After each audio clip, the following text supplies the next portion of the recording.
Alors, chers amis russes, bonjour. J'interviens depuis Paris à la demande de mon amie Natalia Naoshitskaya pour évoquer cette date historique d'Hiroshima. Il y a exactement 75 ans, il y aura 75 ans le 6 août, que cette bombe atomique détruisait, rasait quasiment la ville d'Hiroshima. Cette décision avait été prise par le président Truman, qui avait succédé quelque temps auparavant au président Roosevelt, décédé de maladie. Et c'est la première bombe atomique de l'histoire qui va être suivie quelques jours plus tard, le 9 août, par une deuxième bombe atomique sur Nagasaki, et qui va mettre un terme, dans des conditions terribles, il faut le dire, à la Deuxième Guerre mondiale. Cette guerre qui avait fait tant de victimes, tant de millions de morts à travers le monde civil et militaire. Hiroshima, c'est une ville du sud du Japon qui est un important centre industriel et portuaire. C'est aussi le siège d'un commandement militaire important à l'époque qui est responsable de la défense du sud de l'archipel.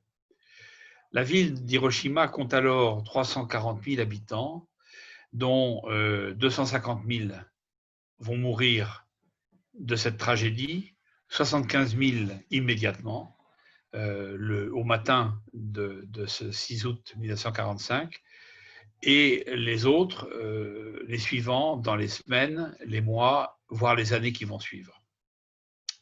Hiroshima compte aujourd'hui 1,2 million d'habitants. C'est une ville reconstruite, mais où la mémoire de cette journée tragique est demeurée extrêmement vivante. Alors, rappelons un peu le contexte. Pourquoi cette bombe atomique? D'abord, qui est dévoilée de la manière la plus évidente qui soit, dans des conditions de secret jusque-là très bien gardées. Cette bombe a pour objet, ces deux bombes, Hiroshima et Nagasaki, ont pour objet de précipiter la capitulation du Japon, l'allié de l'Allemagne nazie, qui résiste encore. Le Japon a refusé, quelque temps auparavant, l'ultimatum donné par les Alliés à l'issue de la conférence de Potsdam, ultimatum qui obligeait l'Empire à capituler sans condition. C'est important à citer parce que c'est vrai que les autorités nippones portent évidemment, bien sûr, une part de responsabilité dans cette tragédie. Néanmoins, c'est bien le président américain qui, si je puis dire, a appuyé sur le bouton en dépêchant ses bombardiers B-29, larguer 7 bombes, Little Boy, ainsi nommée par les Américains eux-mêmes, qui est porteuse d'une puissance de 15 kilotonnes et qui va rayer la ville de la carte du Japon à l'époque. Le but de Truman est évidemment de mettre un terme à la guerre mondiale, je l'ai dit, mais il est aussi de montrer de manière flagrante sa puissance, y compris à ses propres alliés, y compris à l'URSS. Ceci n'est pas évidemment dénué d'arrière-pensée. Ça n'empêchera pas Staline, d'ailleurs, de déclencher une opération en Mandchourie à la faveur de ces deux bombes atomiques qui vont un petit peu absorber l'attention de tous. Mais le message ainsi passé est terrible. Il s'agit donc, on peut le dire, de l'acte inaugural de la guerre froide. C'est à partir de là que, en effet, entre alliés va se dérouler cette guerre froide qui durera jusque dans les années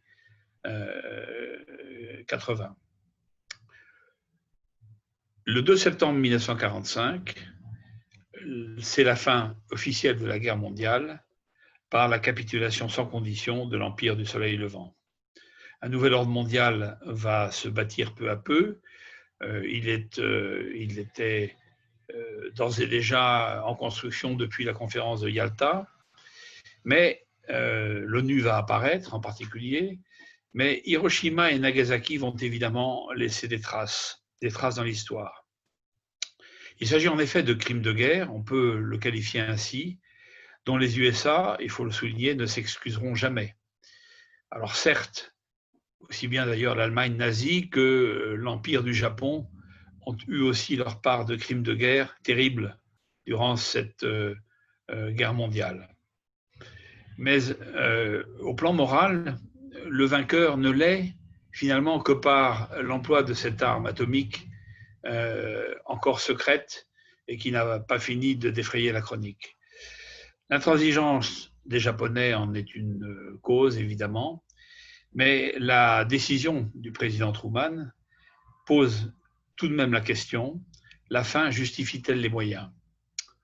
Alors moi, je suis de ceux qui pensent que la fin justifie parfois les moyens, mais qu'il existe tout de même une sorte de limite, une sorte de ligne à ne pas franchir, qui, je le pense, à Hiroshima et à Nagasaki ont été franchies.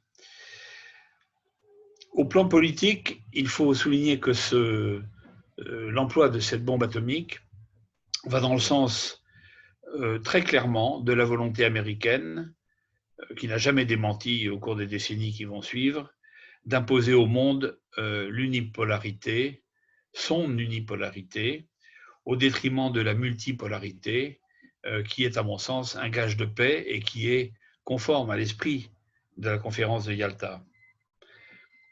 Il est à souligner également que l'emploi de cette bombe atomique va créer les conditions de développement d'une doctrine qui sera adoptée par la France, par le général de Gaulle en particulier, développée par le général Gallois, qui est la dissuasion nucléaire et qui est le socle, en particulier en France aujourd'hui, de notre défense nationale.